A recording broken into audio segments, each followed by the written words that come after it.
વિદ્યાર્થીઓ માટે ખૂબ જ ખાસ રહ્યો અને કેમ ન હોય, કારણ કે જ્યારે મહેનતનું પરિણામ આવવાનું હોય અને એ ઘડીની આતુરતા સૌ કોઈને રહેતી હોય છે, એ પછી જિંદગીની પરીક્ષા હોય કે પછી ભણતરની પરીક્ષા કેમ ન હોય, ત્યારે આજે વિદ્યાર્થીઓ માટે મહત્વપૂર્ણ દિવસ હતું. ધોરણ 12ના વિદ્યાર્થીઓની જો વાત કરવામાં આવે તો એકંદરે આ વખતનું જે પરિણામ છે એ સારું આપણને જોવા મળ્યું છે. એ સાયન્સ પ્રવાહ હોય કે પછી સામાન્ય પ્રવાહ કેમ ન હોય. સામાન્ય પ્રવાહની જો વાત કરવામાં આવે તો 91.92% પરિણામ આપણને જોવા મળ્યું.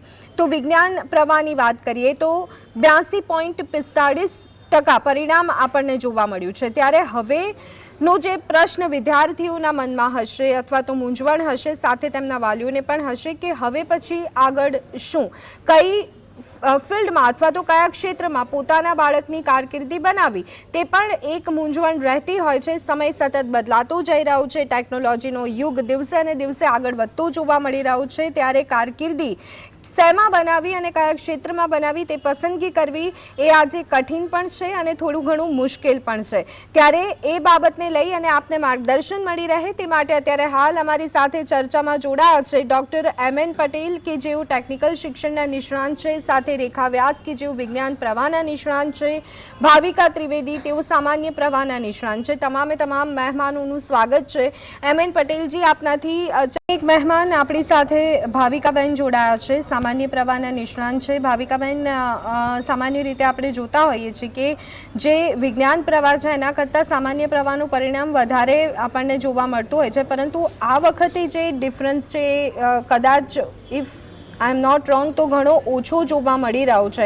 અને સામાન્ય પ્રવાહની જે ટકાવારી છે 91.92%, આને આપ કેવી રીતના જોઈ રહ્યા છો? કારણ કે સામાન્ય પ્રવાહ લેવાવાળા વિદ્યાર્થીઓ આજે પણ વધારે જોવા મળતા હોય છે ને આટલું જ્યારે પરિણામ આવ્યું છે ત્યારે શું જેને જે ઓપોર્ચ્યુનિટીઝ મળવી જોઈએ મળશે, આ પરિણામ પરથી લાગી રહ્યું છે? થેન્ક યુ GSTV મને અહીંયા ઇન્વાઇટ કરવા માટે અને આ ટોપિક પર ચર્ચા કરવા માટે. મને એક બહુ જ ખુશી થઈ આ રિઝલ્ટ જોઈને. એનું રીઝન એ છે કે આ રિઝલ્ટ આપણને શો કરે છે કે પેરેન્ટ્સ જે પહેલાં હતા અને જે પેરેન્ટ્સ હવે સ્ટુડન્ટને પોતાના એકેડેમિક્સ માટે સપોર્ટ કરે છે એમાં ઘણો ડિફરન્સ છે. આ રિઝલ્ટ એટલે આવ્યું છે કે પેરેન્ટ્સે હવે અલાઉ કર્યું છે સ્ટુડન્ટ્સને કે પોતાના ચોઇસની સ્ટ્રીમ લે, અને જ્યારે સ્ટુડન્ટ પોતાના ચોઇસની સ્ટ્રીમ લે તો ઓબ્વિયસ છે કે પરફોર્મન્સ સારું આપશે in comparison to કે જ્યારે પેરેન્ટ્સ સ્ટુડન્ટ્સને ઇન્સિસ્ટ કરતા કે ના you have to take this stream or you have to take that stream. તો મને એ બહુ સારું લાગી રહ્યું છે. I am really feeling happy કે આ એક જે મોટું કન્સર્ન છે દેટ ઇઝ એડ્રેસ્ડ. આપણે જોઈ શકીએ છીએ કે જે રીતે આપણે કહીએ છીએ કે the India is growing in all the sectors, તો એડ્યુકેશન સેક્ટરમાં બી આ એક ગ્રોથ આપણને જોવા મળે છે which is very welcoming growth. બહુ જ સારું છે. I am really happy to see કે પેરેન્ટ્સનો આ ઇનિશિએટ છે, જેના લીધે ઇવન સ્ટુડન્ટ્સ અવેર છે કે એમના માટે શું સારું અને એ રીતે પોતે પ્રોગ્રેસ કરી રહ્યા છે.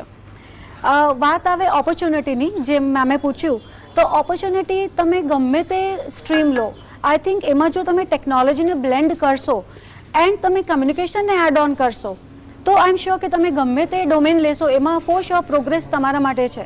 Career is not a concern જો તમારા પાસે ટેકનોલોજી ઇન્ફોર્મેશન હોય અને કમ્યુનિકેશન સ્કિલ હોય.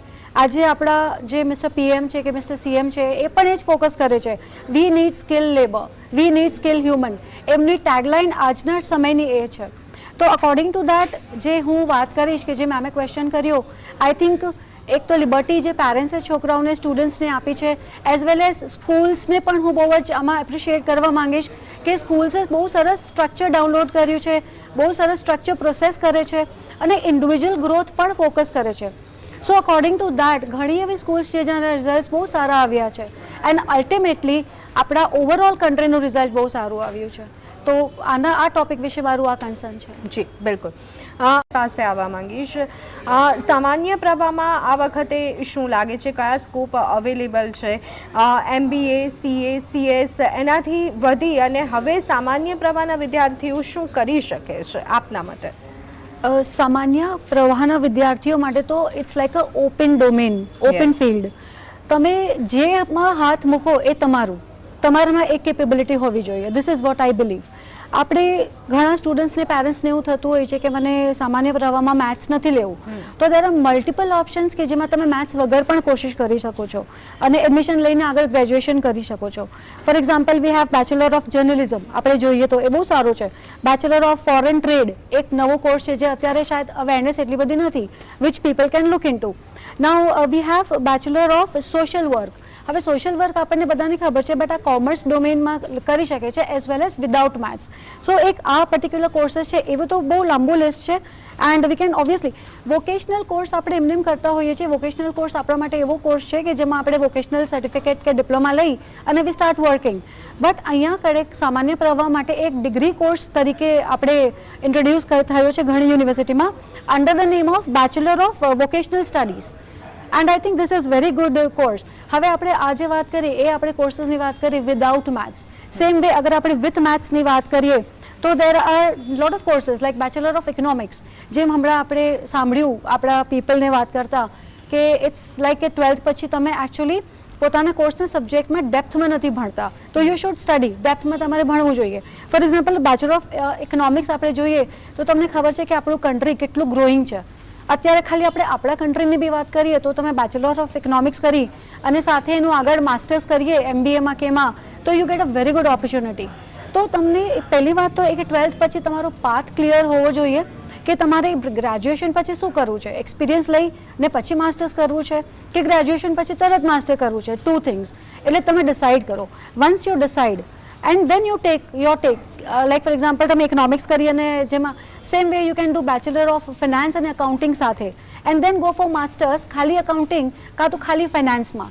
જો તમે કોર્સ કોમ્બિનેશન પ્રોપર લેશો તો તમને બિલકુલ વાંધો નહીં આવે. ટુ ફોકસ ઓન ઘણા પેરેન્ટ્સ ખાલી કોર્સ ઓપ્ટ કરે છે કે કયો ડિમાન્ડમાં છે અત્યારે માર્કેટમાં. તો હું એ કહેવા માંગીશ પેરેન્ટ્સ અને સ્ટુડન્ટ્સને કે તમે કોર્સ એવા ઓપ્ટ કરો કે જે તમને ફ્યુચરમાં સારી સેલરી શું આપવાના છે. અત્યારે ડિમાન્ડમાં છે દેટ ડઝન્ટ મીન કે તમને ફ્યુચરમાં આપણને સારું પેકેજ આપશે. તો we have a list of courses જે તમને ઘણી સારી પેકેજ આપી શકે in the future. To move on આપણે કહી શકીએ કે 12th પછી ઘણા એવા બેન્કિંગ કોર્સીસ બી થતા હોય છે. તો lot of banking courses are there. Computer courses like animation તમે કરી શકો. ડિજિટલ બેન્કિંગ એવો નવો ડોમેન છે જેમાં તમે એક્સપેરિમેન્ટ કરી શકો. અને હું તો એક બહુ ખુશ છું આ ડોમેનમાં કે એડ્યુકેશન ડોમેન આપણું એટલું સરસ ગ્રો કરી રહ્યું છે NEP 2020 પછી સ્પેશિયલી કે વેર ધ ગવર્મેન્ટ હેઝ ઇન્ટ્રોડ્યુસ કે તમે ફર્સ્ટ યર કરી અને તમને ક્વિટ કરવું હોય તો you earn a certificate. Second year તમને કરીને ક્વિટ કરવું હોય તો યુ અર્ન અ ડિપ્લોમા. તમે ડિપ્લોમા લઈને તમને સ્ટ્રીમ ચેન્જ કરવી છે, like I want to go to some other stream, મેં ડિપ્લોમા લઈ લીધું, I want to take experiment on digital graphic designing. તો તમે એ રીતે તમારું ગ્રેજ્યુએશન કોઈ પણ મિંગલ કરી મિક્સ કરી અને તમે પોતાનું ફર્ધર એડ્યુકેશન કરી શકો છો. આનું બેનિફિટ એ છે કે તમે અત્યારે જે ભણો છો અને માર્કેટ જે રીતે ચેન્જ થાય છે, જે જો પ્રોસ્પેક્ટ જે રીતે ચેન્જ થાય છે, તમે એમાં એ રીતે પોતાનું એડ્યુકેશન પર સ્વિફ્ટ કરી શકો છો. સો આઈ રિયલી ફીલ કે સામાન્ય પ્રવાહ માટે તો એ બહુ જ સારી ઓપોર્ચ્યુનિટી છે. બટ બસ કન્સર્ન એ છે કે તમે એક સ્ટિક કરી પોતાનો પ્લાન બનાવી, બે plan A the main plan અને plan B the secondary plan, બંને પાઇપલાઇનમાં પ્રોપર પેરેલલ મૂવ કરો તો I think it is a golden opportunity જે અત્યારે આ સ્ટ્રીમમાં છોકરાઓ છે, સ્ટુડન્ટ્સ છે. જી બિલકુલ. અને એટલે જ માટે પ્લાનિંગ એ કોઈ પણ કામ કરતી વખતે એટલું જ જરૂરી હોય છે. ત્યારે જ્યારે હવે તમે તમારી કારકિર્દી બનાવવા માટે નીકળો છો તો એ તો પ્લાનિંગ વગર તમે કેવી રીતે કરી શકો, ન જ કરી શકો. એટલે તો દર્શક મિત્રો, ધોરણ 12 પછી શું, આ મૂંઝવણ અત્યારે હાલ ધોરણ 12 પાસ કરેલા વિદ્યાર્થીઓને હશે. પરંતુ જો આજનો GSTVનો ધોરણ 12 પછી શું આ કાર્યક્રમ જો આપે જોયો હશે તો ચોક્કસથી આપના જે ડાઉટ્સ છે એ ડેફિનેટલી અહીંયા ક્લિયર થયા હશે અને કઈ દિશા તરફ આપે આગળ વધવું તે સંદર્ભે આપને માર્ગદર્શન પણ મળ્યું હશે. અત્યારે હાલ ચર્ચા માટે જે તમામ મહેમાનો આપણી સાથે જોડાયા હતા, ડૉક્ટર MM પટેલ, રેખા વ્યાસ, ભાવિકા ત્રિવેદી અને બિપિન શાહ, તે તમામે તમામ મહેમાનોનો ખૂબ ખૂબ આભાર. તો દર્શક મિત્રો, અત્યારે બસ આટલું. ફરી એક વખત મળીશું. રજા આપશું. નમસ્કાર.